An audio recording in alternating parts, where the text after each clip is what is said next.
Charla, there are 4 books that you believe every screenwriter should read. Yeah.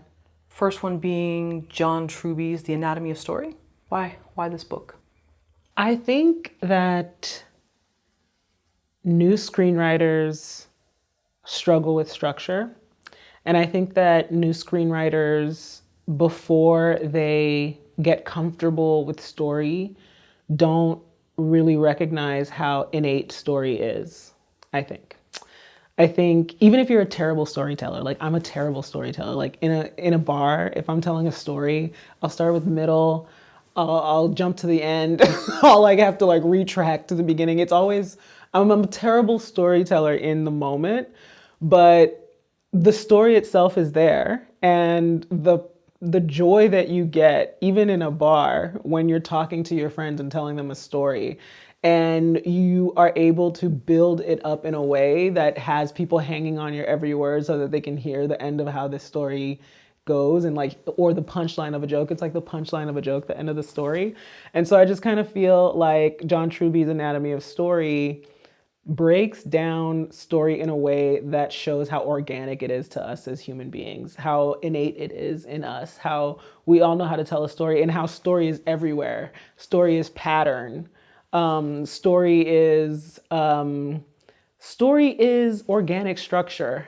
I feel like I'm not necessarily explaining it in a good way, but I just think that the way that he shows how every story is very similar, and using different ways of showing us how every story is a pattern. Like I just think that he's just really explain it in a really smart way, I think. So I think it's really good for people to just get a broad understanding of story, and that's kind of what that book does.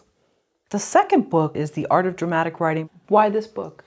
So this book I loved so much because dialogue was something that I really struggled to make feel natural. I really struggled to make my characters talk in a way, talk how I talk how my friends talk. But the scenes that I would be writing were all very relatable scenes, and that's what The Art of Dramatic Writing talks about. It talks about starting with character. It talks about the importance of having a character know what they want and having a character struggle with something, being at the core of what makes them who they are, and like having something to overcome, and all of this helping to put words in their mouth on the page and to also drive story at the same time. Just this idea that dialogue is story, dialogue drives story, dialogue is character. It's all these 3 things wrapped up into one. And every time your character talks, they reveal something about themselves or about the scene, the situation. It gives context. Every time your character talks, it pushes the story forward. It reveals something. So just the idea that like that dialogue is this layering, this unlayering, this peeling of an onion of helping us tell the story. So it's like, I really love Lagos Igri. I think that's how to pronounce his name. I love that book in particular because I feel like it's like that next level. Like if we start with John Truby's Anatomy of Story to get the foundational elements of what story is, the next level is The Art of Dramatic Writing, Lagos Igri, because it helps us to help our characters tell the story, basically. The third book is On Writing by Stephen King, another Northeastern writer. Why this book? That book, I think, just made me feel like, okay, I'm a writer. And I'll explain why. And it's because Stephen King he writes it like a memoir. Like he really just writes about his process, the way that his mind works. He talks about his mind being very chatty and descriptive in the same ways that my mind works. I can be very observant. I can be somebody that is usually more to myself, and that's because my mind is working and kind of transcribing what's going on around me. And that's kind of how he talks about writing. He talks about the necessity of being descriptive and the way that good writing allows you to be able to close your eyes the same way that you can read a book and see a room being described. because the writing has described it so well. You know, maybe he's talking about the light cracking through the window, or the dampness of the wood after it rained the night before, or, you know, these kinds of descriptive words really invoke sight almost. You can almost like see what he's talking about. And I think particularly if you're a screenwriter, when your words are very much describing a visual medium, I think On Writing is a really, really great book to check out, just in general, but also in particular if you're a screenwriter, because of how important I think it is to understand how our minds work when it comes to writing well. The fourth book is The Nutshell Technique by Jill Chamberlain.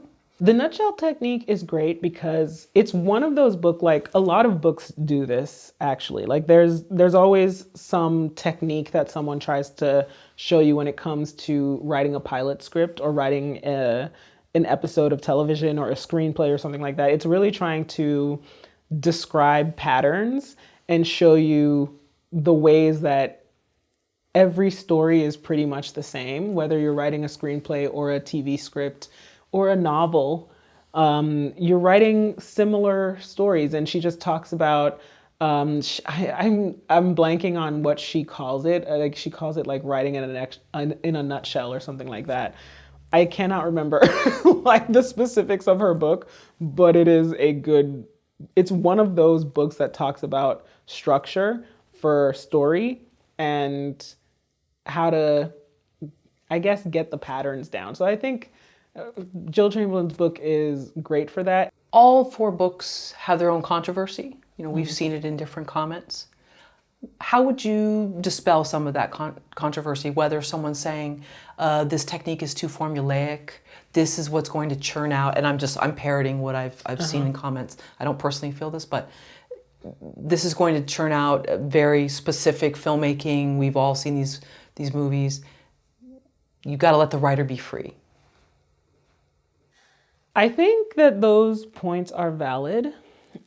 I think that they're misplaced though and misunderstood, because I think it's very difficult to write a good screenplay or a good television script without understanding structure. And viewing structure as a cage instead of as, like I would say, a boat. You know, instead of viewing it as something that kind of locks you in, view it as something that helps to buoy your story. Like view it as something that helps to deliver your story. Because when you don't have the structure, you're not really able to bring the story together in a way that I think is effective and cohesive and like hits the person that is watching it and gets your message across. I think structure is essential in order for you to play. I think it's essential in order for you to be loose and creative. Learn the structure so that you can forget about it. Learn the structure so that you can not have to think about it, so that you can just get your story out in the best possible way. I mean, stories have been written for thousands of years.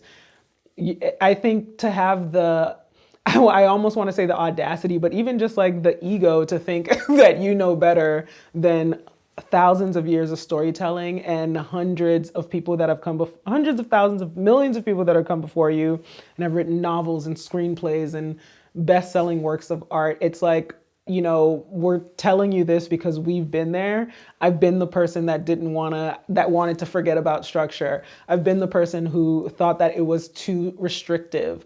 And then I went ahead and tried to do it without it.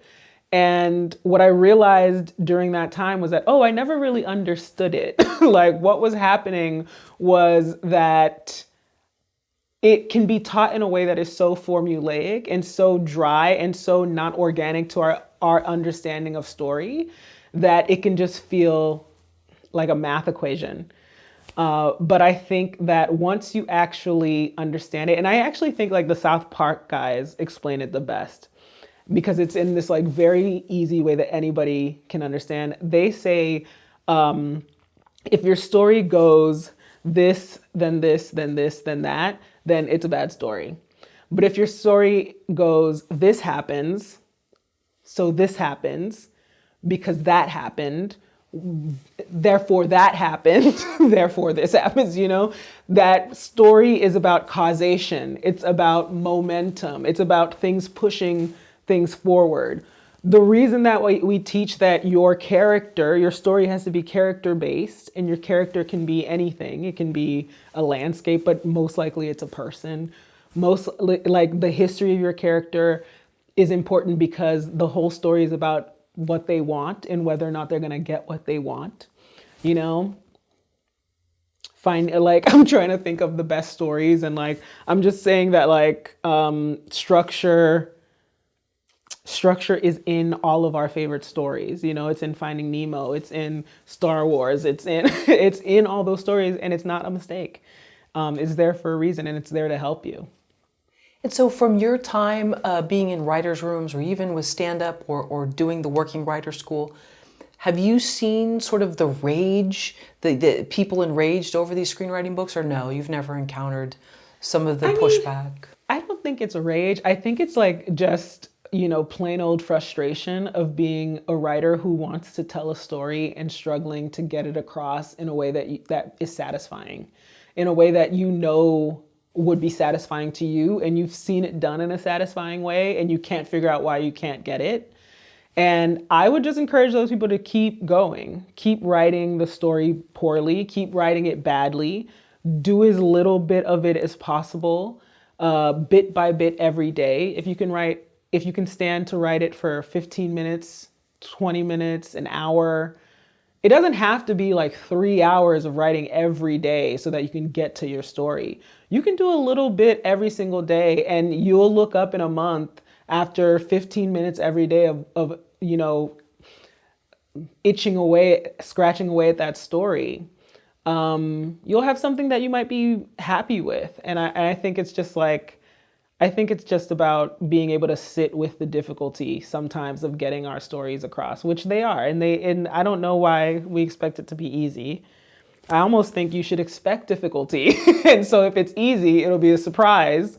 But if it's hard, you expect it to be hard, because telling a good story is hard sometimes. And that's okay.